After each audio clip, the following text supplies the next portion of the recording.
What's the deal, y'all? It's your girl, Tamika. And I know I promised y'all that when I did another What's the Deal video, I was going to have some really good news to tell y'all. And I still got some good news. But I want to talk about a lesson that I learned. Because the situation just happened to me again. And it continues to happen to me. So, you know what? It's good lesson learned. So, let me tell y'all the story, and y'all just got to stay with me, because I know it's going to sound really confusing, but just stay with me. Okay, so unfortunately, one of my coworkers passed away suddenly last week, and the funeral was held a couple days ago. A former coworker, whom I'm really cool with, he was really close to my coworker who passed. And he begged to be a part of the service and, now get this y'all, and to be a pallbearer. So he's in the program to speak as well as be a pallbearer. The day of the funeral, the first thing I hear when I get to the church is that my former coworker is not there. Well, I call his former girlfriend just to see if she knew what could have happened to him. Was he coming late? What was up? Because even though they're not together, she kind of keeps up with him because he don't have that much family in town. So, she kind of just makes sure that he's good, life and death wise, Don't nobody want to be in the city when they don't really have a lot of friends or family and something happened to him. So, she's kind of that, she's made herself, I should say, that person that randomly checks on him even though they're not together. So I call her. Hold on one second. I got this colic. Okay. All right, y'all. So I call her and I'm like, where is he? And she was like, girl, I do not know. Like, she could really care less. And I'm like, oh boy. So then, and I'm getting ready to go sit down in the church, another coworker tells me that she got a text from his brother that he was having car problems. And I'm like, what?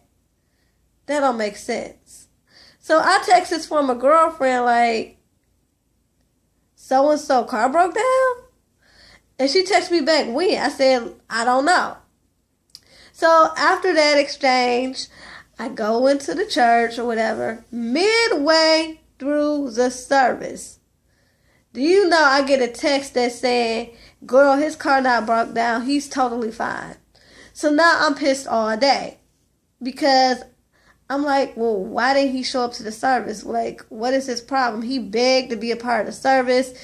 He's supposed to be a pallbearer. Like, why would you even talk his daughter's ear off? Because he talked his daughter's ear off for like 2 hours or whatever. And so after the service, I call her and I'm like, so what's up? And she like, girl, he was drunk and hungover. And I'm like, wow. I mean, he had been friends with this man for the better part of 8 years. And they were like this. And you beg his daughter to be a part of the service. You volunteer to be a pallbearer and you don't show up. Now, of course, I'm the only one who know the real reason why he's not there. People think he had car trouble and all this other stuff. And I'm just like, wow. To me, that's totally selfish because you couldn't sober yourself up well enough to come to this service. So I'm in my feelings because I just think that's stupid. I just think it's just really irresponsible. And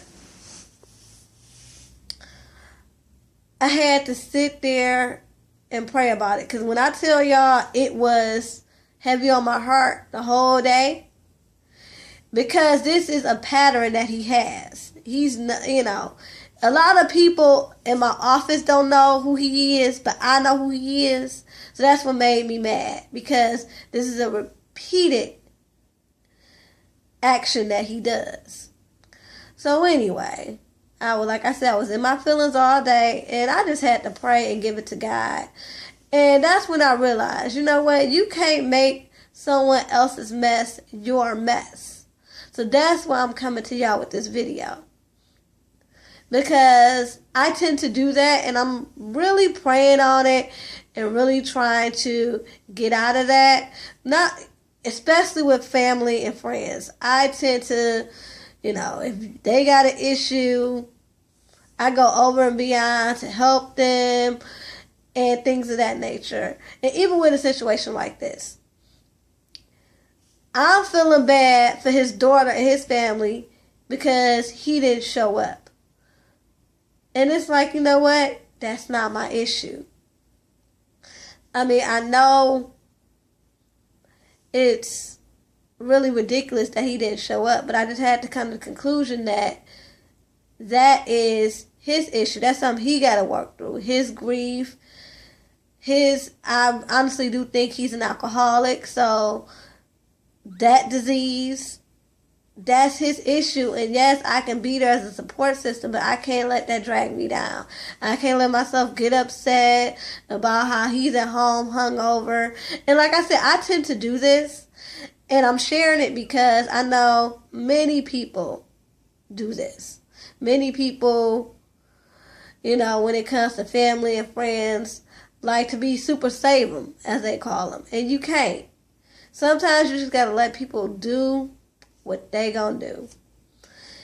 And like I said, I was in my feelings. I felt some type of way about it because I just felt like he could have shown up and he could have did better. But anyway, I'm good. It is what it is. I just want to share that story because I want this lesson, like I said, a lesson learned, and I wanted to, pass the lesson along. Because I found myself really getting into my feelings. And then, like I said, I started praying. And I was like, wait a minute. I can't make this issue my issue. My life is good. So why am I sitting up here stressed out when everything in my immediate life is good? And that's how people bring on unnecessary drama, too. When they're in the middle, unnecessarily, of BS. So anyway, y'all, I just wanted to come to y'all for a quick second and share with y'all something that I learned. It took me a while to get there, but I got it. Okay, y'all. Until next time, peace and love.